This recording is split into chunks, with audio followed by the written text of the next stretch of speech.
Hoje nós vamos começar nossa sequência de matérias que trata sobre tipos de rocha. Na verdade, o conceito, o título, é chamado de petrologia.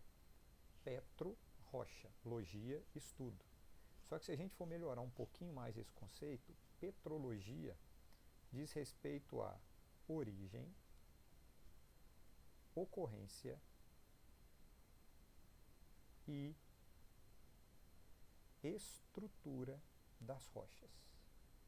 Então nós trabalharemos três aspectos fundamentais da petrologia: a origem das rochas, a ocorrência e a estrutura, seu processo de formação, sua composição química. Isso é o que a gente chama de petrologia, beleza?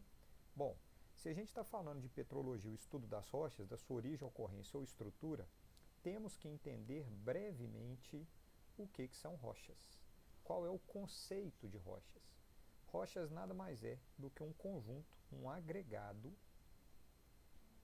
sólido, e aí é importante deixar claro, tem que ser um agregado sólido. Se for líquido, por exemplo, é chamado de magma. Se for desagregado, é chamado de sedimento. Então é agregado sólido de minerais. Ô Bruno, o que são os tais minerais? Que são os componentes da rocha. Inclusive os minerais são os elementos que são datados para identificar o tempo geológico. A gente não faz uma datação de uma rocha, nós fazemos a datação dos seus componentes chamados de minerais. O que são esses minerais? Os minerais nada mais são do que compostos inorgânicos. Então todo mineral é caracterizado como um composto inorgânico. Se ele é orgânico, vai ser chamado de recurso natural. Se ele é um composto inorgânico, vai ser chamado de um recurso mineral, ou apenas os minerais que, agregados de maneira sólida, formam as famosíssimas rochas.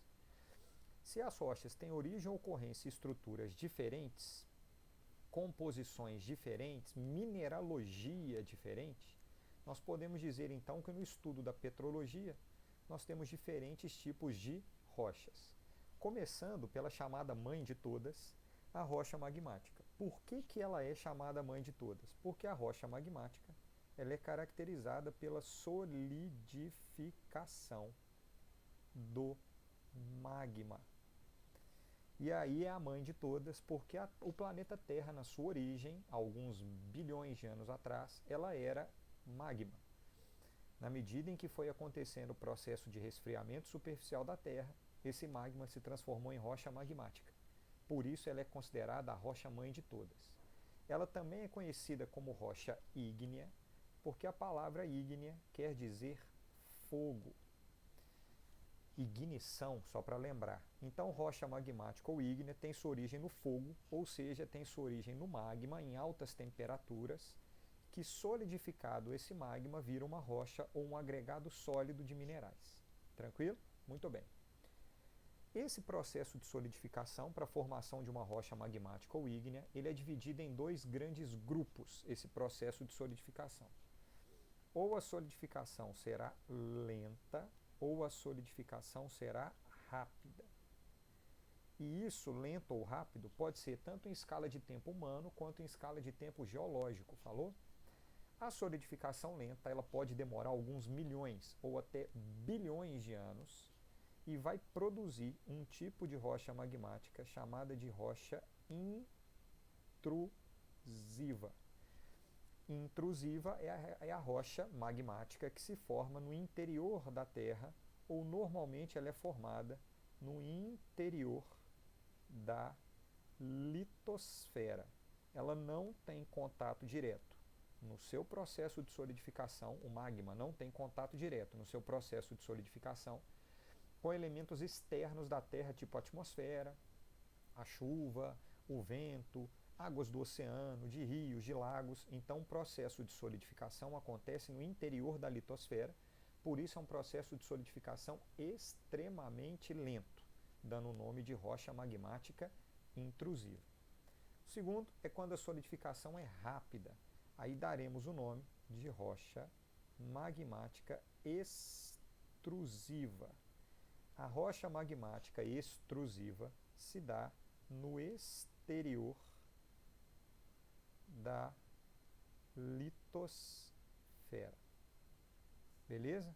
Então ela se dá na parte externa da litosfera, no exterior. Beleza? Nesse processo, do lado de fora da Terra, então nós vamos trocar essa palavra aqui, exterior, da litosfera, pela parte de fora da litosfera. Então significa que ela está na parte externa, no exterior, na parte de fora da litosfera. Tranquilo? E aí ela vai entrar em contato com a atmosfera, ela vai entrar em contato com águas do oceano, ela vai entrar em contato com temperaturas mais baixas, produzindo uma solidificação rápida. Essa solidificação rápida pode ser uma solidificação de alguns minutos, algumas horas, ou seja, não demora tempo geológico. Acontece em tempo humano e o ser humano consegue ver. Ele enxerga esse processo de solidificação, beleza? A solidificação lenta, ela é em tempo geológico, demora milhões ou bilhões de anos, e o ser humano ele não enxerga todo o processo de solidificação em função do tempo que demora. Dependendo do tempo de solidificação, nós teremos estruturas e ocorrências na petrologia diferentes entre a rocha magmática extrusiva e a rocha magmática intrusiva. O que vai determinar a diferença entre as duas é o tempo de solidificação. A origem é basicamente a mesma, que é o magma. A diferença está no tempo de solidificação, determinando ocorrência e estruturas completamente diferentes, por isso nomes diferentes para rochas que têm a mesma origem, solidificação do magma. Para a gente entender o processo de formação dessas duas rochas, preparei aqui um desenho para a gente. Bom, aqui nós temos um pedaço da litosfera. Lembrem-se que a litosfera continental ela pode ter até 150 quilômetros de espessura. Abaixo da litosfera nós temos a famosa astenosfera, que é a camada logo abaixo da litosfera, composta sobretudo por magma, que é a rocha derretida, por isso a ideia de rocha magmática. A litosfera ela tem como uma característica das suas próprias rochas algumas fraturas, algumas delas microscópicas, outras da espessura de um fio de cabelo, e essas fraturas podem comunicar o interior, a astenosfera, com o exterior. Caso, por isso é muito raro isso acontecer, caso o magma, na sua elevadíssima pressão, consiga penetrar em alguma dessas fraturas e atingir a superfície da Terra, nós teremos um processo chamado de extravasamento magmático, é a saída do magma de dentro da Terra. Esse extravasamento magmático, quando ele ocorre de duas maneiras diferentes. Ele acontece em um cone vulcânico, lembrando que vulcão é uma forma de relevo, tá? Ele acontece em um cone vulcânico, ou ele acontece apenas na trinca, na fratura atingindo a superfície na forma de derramamento. Qualquer um dos dois processos, se tem o cone vulcânico ou se não tem o cone vulcânico, receberá o mesmo nome, que é vulcanismo.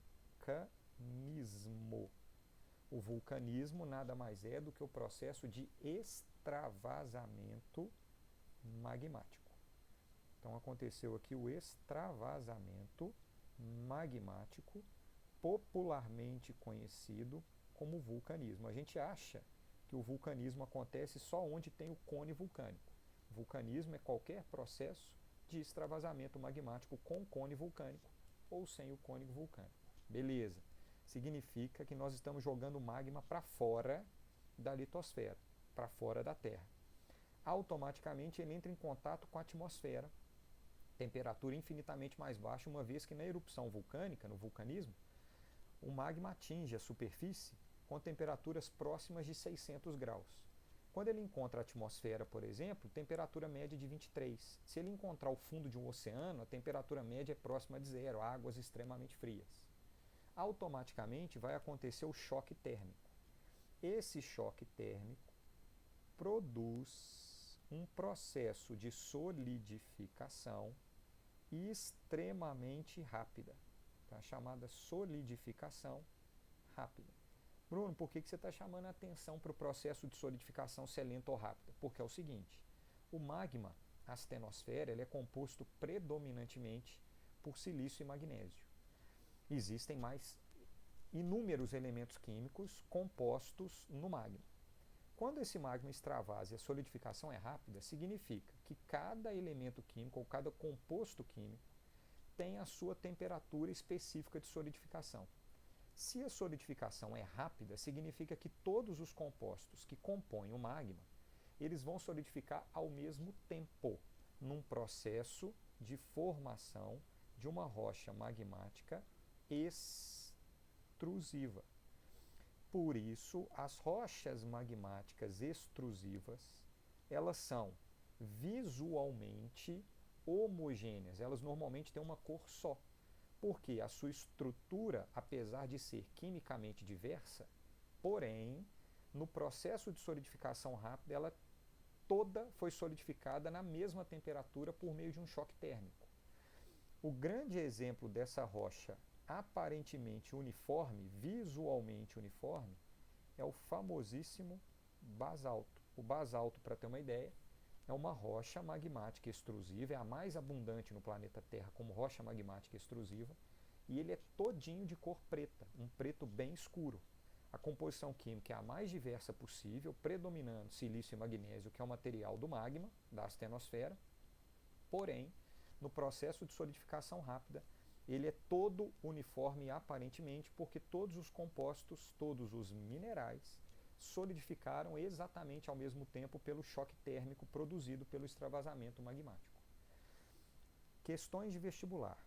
O basalto, sendo uma rocha magmática extrusiva, ele será caracterizado por alguns elementos. O primeiro deles é quando o basalto ele entra em processo de transformação e vira um solo.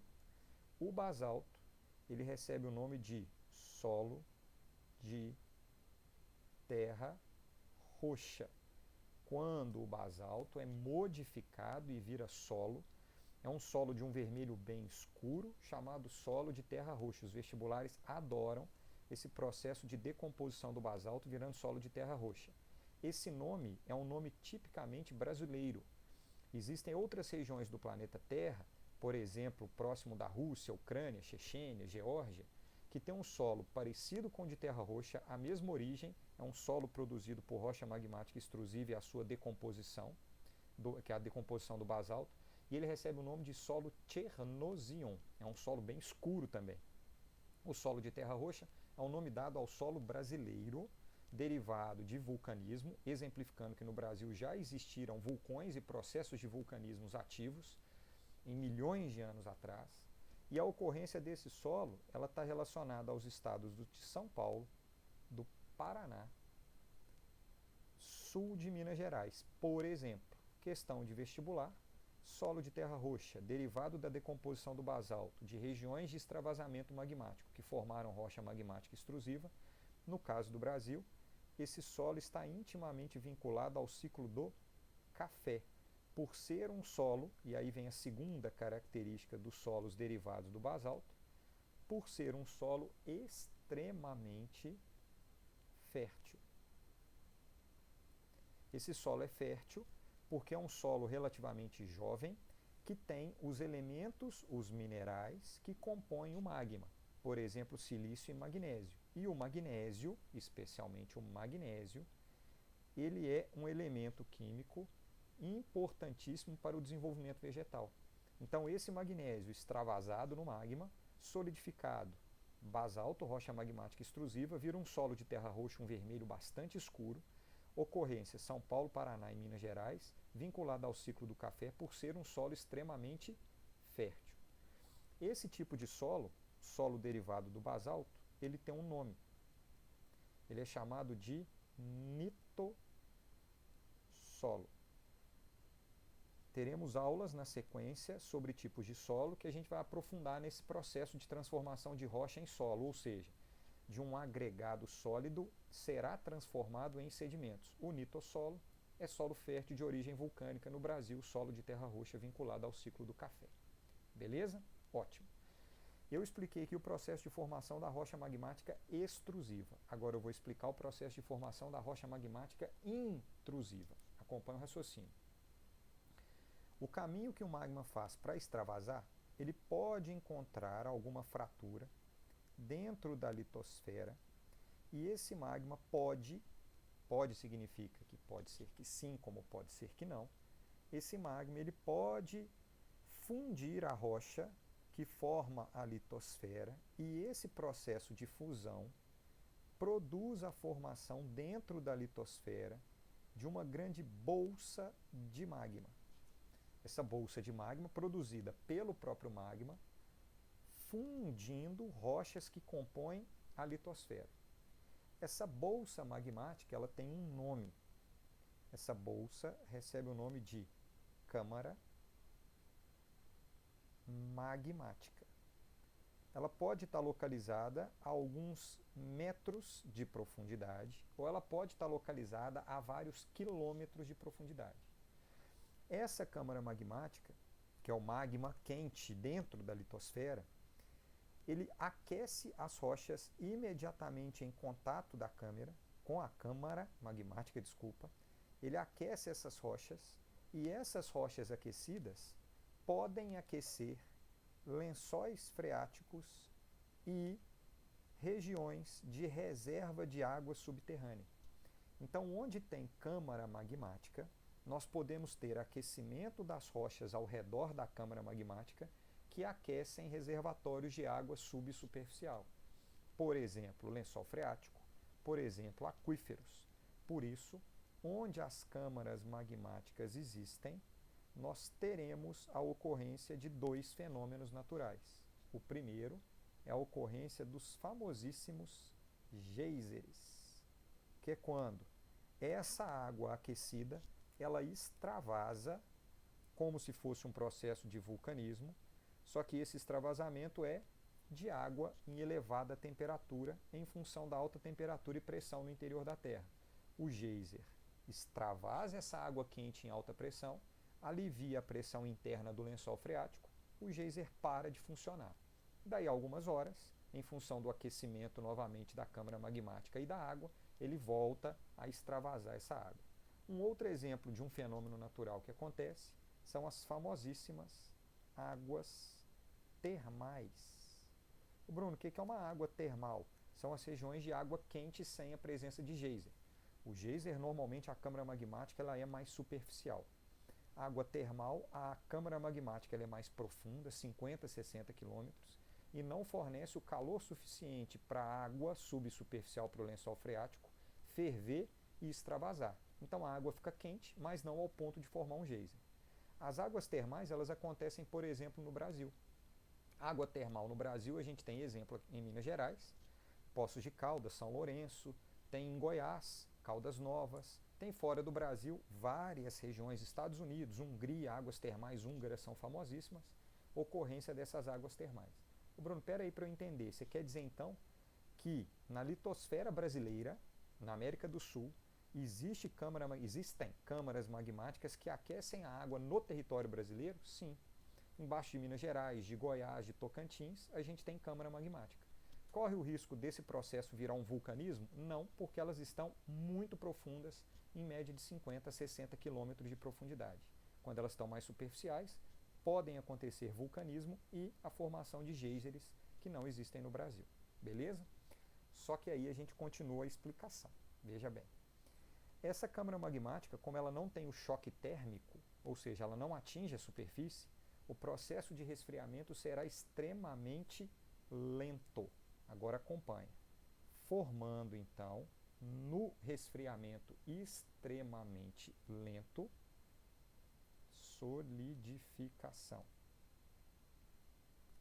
lenta, nós teremos como resultado dessa solidificação lenta a formação das rochas magmáticas intrusivas, são formadas dentro da litosfera, ou também conhecidas como rochas plutônicas.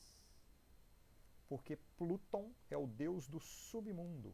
Submundo, subsolo, interior da Terra. Então é chamada de solidificação lenta, intrusiva ou plutônica. Esse tipo de rocha, acompanhe o raciocínio a partir de agora. Esse tipo de rocha, solidificação extremamente lenta, terá uma característica completamente diferente da rocha magmática extrusiva. Porque a extrusiva, como ela é um choque térmico, seu processo de solidificação forma uma rocha uniforme na sua aparência, em função da solidificação de todos os minerais de uma vez só. A rocha magmática intrusiva ou plutônica, o processo de solidificação é extremamente lento. Então, cada mineral vai solidificar na sua temperatura. Então, ela está aqui dentro a 1000 graus. Quando atingir 600, um determinado conjunto de minerais solidifica, os outros não. 400 graus, outro conjunto de minerais solidifica e outros não. Então, aos poucos, essa rocha vai sendo formada. Consequência, os minerais solidificados são chamados de cristais. Nesse caso, nós teremos os cristais visíveis, coisa que não acontece com a rocha extrusiva. Lembrando, cristais visíveis são os minerais solidificados em temperaturas diferentes, já que a solidificação é lenta. Visivelmente, a olho nu, esses cristais serão percebidos. Por isso, as rochas magmáticas intrusivas, em função dos cristais visíveis, elas também são conhecidas como rochas cristalinas. Tem gente que erra isso questão em prova, vestibular e etc., porque acha que rocha cristalina é rocha translúcida, rocha transparente, ela é cristalina. Na verdade, como os cristais são visíveis, elas são chamadas de cristalinas por vermos os cristais a olho nu em função da solidificação lenta em um ambiente intrusivo ou plutônico. Qual é o grande exemplo desse tipo de rocha aqui? Rocha magmática intrusiva ou cristalina. O grande exemplo é a rocha que mais existe no planeta Terra. É o famosíssimo granito. O granito é uma rocha magmática intrusiva. Se vocês olharem o granito de bancada de pia, por exemplo, de piso, de parede, de acabamento na construção civil, o granito ele é composto por vários cristais, cada um de uma cor, porque cada cor representa um conjunto de minerais específicos, porque a solidificação foi extremamente lenta. Então, o granito é uma rocha magmática intrusiva ou plutônica, também conhecida como rocha cristalina. Exatamente pelo processo de solidificação muito lento, extremamente lento, o granito ele forma a rocha mais dura que existe no planeta Terra. Em sala de aula o pessoal me pergunta, Bruno, mas o mais duro não é o diamante? O diamante é um mineral. O diamante não é um agregado de minerais, ele é um mineral apenas.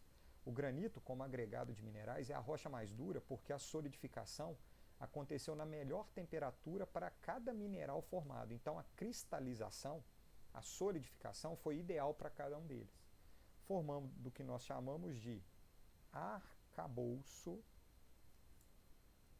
geológico, que são rochas extremamente duras, alta dureza, a base, o arcabouço geológico, alta dureza, e essa alta dureza está intimamente vinculada ao processo de formação. Tranquilo? Bom, rochas magmáticas explicadas. Grande abraço.